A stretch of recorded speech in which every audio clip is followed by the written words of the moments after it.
Жеңиш Партиевич, Кыргыз эли өзүнүн баатырларын билиш керек да. Азыркы биз сиз менен талкуулап жаткан же болбосо элге жагымсыз жагдай алып келген мыйзамдын авторлору ким? Авторлор ким дейсизби? Кодекстин негизи авторлору бар. Вот бүгүн биз чакырдык эле экөөсүнө, бирок ооруп калганга байланыштуу келбей калышты. Жо, фамилиялардын аттарын айтып коюңуз, кыргыз эл билиш керек да, ата бизден жогорку кеңештин депутаттарынан көрөт да, силер кабыл алган мыйзам, силер жазган мыйзам деп. Вот негизи Кимдер жазган? Мына айтыңыздар да. Президенттин алдында атайын жумушчу топ болгон, ошого кимдер кирген? Авторлорун айтыңыз. Сыдыкова Лейла Чынтурганова жетектеген 20дан турган жумушчу топ иштеген. Ал буйрук бар, таанышсаңар болот. Мен убактымды кайталап койгон ичинен кетирип койду да. Кыргыз эли билсин кимдер экенин. Эми сиздер өзүңүздөр билбей атасыздар. Кимде мыйзам жазган? Ой, мыйзамды башкы прокурор, ички иштер министри билбейсиңерби? Билесиз да. Жумуш топко кимдер кирген? Айтып бербейсизби? Бир-бирден тизмесин. Айтайлы. Окуйлу. Урматтуу Рыскел Чынбекович, биринчиден бул сиз туура айтып кеттиңиз. Бул 2000 ошол мыйзам жазганда президенттик аппараттын немесин менен атайын чечим менен кабыл алынган неме бар экен. Ошол боюнча бул жерде биринчи мыйзамды иштеп чыккан эксперттер жөнүндө айтайын мен биринчи. Бул жерде Сыдыкова Лейла Чынтургановна, Гафуров Анвар Катипович, Дербишалиева Гүлмира Телебековна, Жоробекова Ардыгүл Мамаюсупова, Летова Ирина Витальевна, Мамышев Мыктыбек Солпуевич, Сыдыков Аскат Шаршекович, Сманалиева Алтынай Каныбековна, Сулайманова Назгүл Назарбековна деп. Бул негизинен. Бирок булар иштеп чыккандар. Бирок атайын тегерек столдордо турган, уюштурулган, элдер менен талкуу болгон, билесиз. Бардыгы мыйзам негизинде кеткен. Бирок кийин келгенден кийин мен билгенден депутаттар да кошулган автор болуп, мен билгенден. Ошондой болгон, ошол. Бул жерде отурганда, ошол кабыл алынганда бардыгы да. Булар эксперттик составтарды айттым да. Кайсы депутаттар кошулуптур? Аны да айтыңызчы. Мен билбейт экенмин ошол. Сиз катыштым деп атпайсызбы ушул мыйзамга? Мен катышкан жокмун. Мен билгенден деп айтып атам. Жок, ушул мыйзам кабыл алынатканда мен ошол жерде катыштым деп айтпадыңызбы жана? Мен катыштым, мен бирок эми билбейм да ким мындай ошо автор болуп катышкандарын, автор болуп катышкан депутаттар. Фамилияларын ата албайм, менде жок экен. Жазуу иретинде берсем болобу кийин демей коюп туруп. Жок. Жазуу түрүндө. Эми ырдаган ырчыдыр билет да, сөзү кимдики, обону кимдики экен ырдынчы. Силер эчтекени билбей эле келип алган айтып бересиңер жазуу түрүндө өрүндө. YouTube'да мен өзүм да таба алам, Google'дан. Бул жерде Рыскелдин, мен жекече оюм айтып коеюн, уруксат берсеңиз. Негизинен урматтуу депутаттар, урматтуу Рыскелдин, бул жакшы ой менен жазылган, жакшы жака умтулуу болгон. Туура.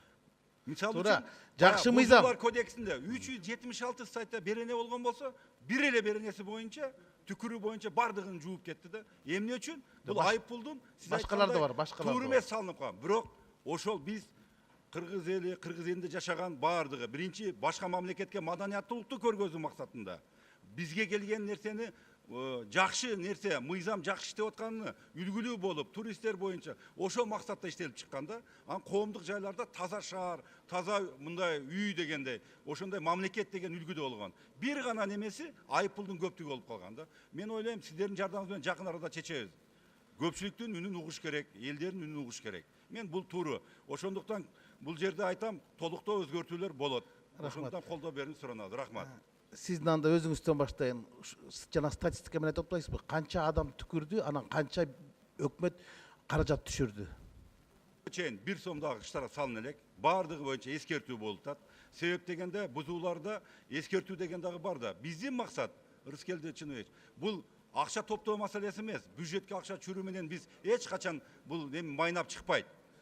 Элибизди, жергебизди ушул маданиятты дагы болсо жакшыртуу, таза шаар кылуу, таза ушул жөрөлгө кылуу, коомдук жайларда тартипти орнотуу максатында болгон да. Ошондуктан бүгүнкү күнгө чейин бардыгы эскертүү гана болуп жатат. Башка кеп, мен бая айттым, бузуулар боюнча жогоруда айтып койдум. Бүгүнкү чейин канча бузуулар болгон жогоруда айтып кеттим, цифровой вариантыны. Бул жерде мына айта турган болсок, бүгүнкү күнгө чейин дагы кайталап коеюн, 2319 бузуулар катталган. Анын ичинен 1090 бул эскертүү, 1229 бузуучуларга жалпы суммасы боюнча 4 миллион 36 миң сом айып пулу салынган. Түкүрүк боюнча бир дагы тыйын салынган эмес, эскертүү болгон. Азыр бул мыйзам ичинде иштеп жатабыз биз. Демек бул мыйзам иштегендер жок түкүрүк боюнча. Бул боюнча эскертүү кылып жатабыз. Максат биз айтып атабыз, элден акча топтоо эмес, эскертүү кылып жатабыз жакшы жака. Анда мыйзамдын бул бөлүгү иштегендер жок. Иә, Мыйзамдын бул беренеси иштеген жок. бул беренесиге эскертүү гана болуп жатат деп атабыз. Эскертүү. Бирок бул биз башка немеде өзгөртүү киргизет, коомдогу жат көрүнүштөргө деп. Мисалы үчүн түкүрүү гана болбойт да. Сөгүнүү бар, урматтуу депутаттар. Соо болуп туруп эле бирөөнүн аретине мындай жөнөкөй айтайлы, остановкада турганда ар кандай көрүнүштөрдү кылып коюшу мүмкүн. Ар бирин бөлүп чыкпайбыз да биз. Ошону баардыгына бирдей коомдогу жат көрүнүштөр деп кошуп атабыз да. Ошондо мен ойлойм баардыгына бул бирдей болот мыйзам. Эми бул мыйзамды жазгандар батыштан алып келип эле бизге киргизип койгон да. Батышта баксы менен айлык алат, бизде сом менен айлык алат. Анан айлык пул менен айып пулдун айырмасы асман менен жердей болуш керек да. Мына ушулардын баарын жоюшуңар керек. Туура. Өкмөт бул мыйзамды иштеп карап чыгыш керек. 222 миллион сом королду, ошолорду алып койсоңор болот беле? Болот. Биринчи окууда, экинчи окууда дегендечи, ар кандай сунуштар, толуктоолор келип чыгат да. Ошондо келгенде жакшы ой менен депутаттар кошкон, жакшы дейт. Айып пулуна келгенде ушул маселе толук кандуу чечмеленбей калганда, вот бир гана нерсеси. Болгону бир эле берене.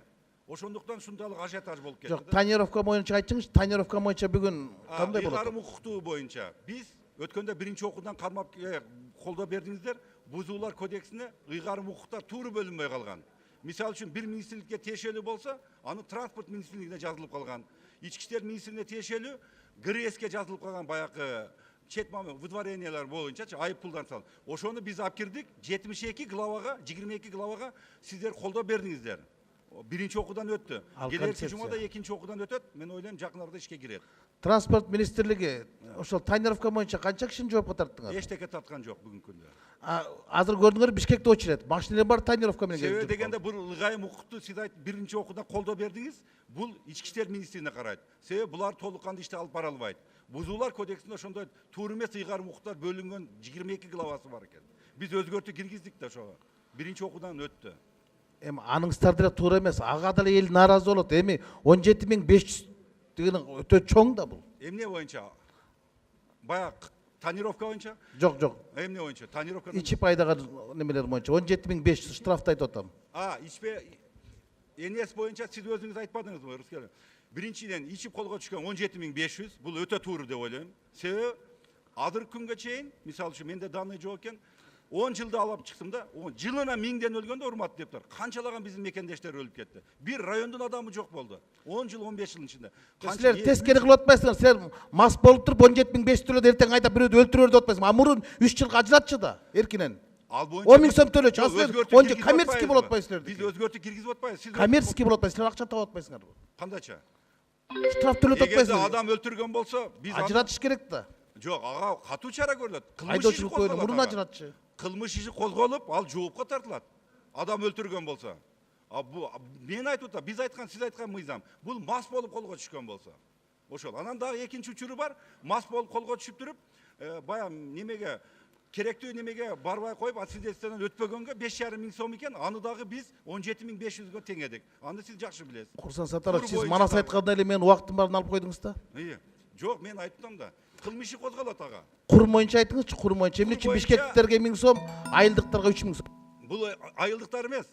Чет жер мынандай, мисалы үчүн трассасы жок, бул туура эмес деп эсептеп ички иштер министрлиги бүгүнкү күндө баардыгына бирдей айып пул салдык. Аны да колдоо бердиңиз, талкуу болгон. Баардыгына бирдей кайсыл жерде жүргөн болсо да кур такпагандарга биринчи категория менен айып пул салынат. Башкача айтканда 1000 сом. 10 секунд кошуп койгула. Бул мыйзам жакшы, бирок мен тиги Тынчтык Шайнат Урайым сөзүнө кошсом да, бүгүнкү күндө өкмөттүн ар бир адамы, ар бир кадамы президентибизге карама каршы иштеп аткандай көрсөтүп атасыңар да, бир гана мамлекет башчынын жаман